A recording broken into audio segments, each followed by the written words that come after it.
ભરૂચ શહેરના જડેશ્વર રોડ પર આવેલ જ્યોતિનગર વિસ્તારમાં આજે અચાનક એક મોટું વૃક્ષ ધરાશાયી થઈ જતા ગભરાટ પ્રસરી જવા પામ્યો હતો। સદનસીબે કોઈ જાનહાનિ થવા પામી ન હતી।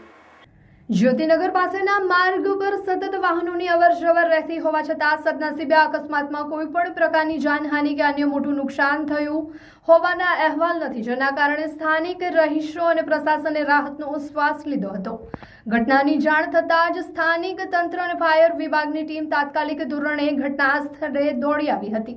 ફાયરના જવાનો દ્વારા રોડ વચ્ચે પડેલા વિશાળ વૃક્ષને ક્રેન અને કટરની મદદથી બાજુ પર ખસેડવાની કામગીરી યુદ્ધના ધોરણે હાથ ધરવામાં આવી હતી, જેથી ટ્રાફિક વ્યવહાર વહેલી તકે પૂર્વવત થઈ શકે।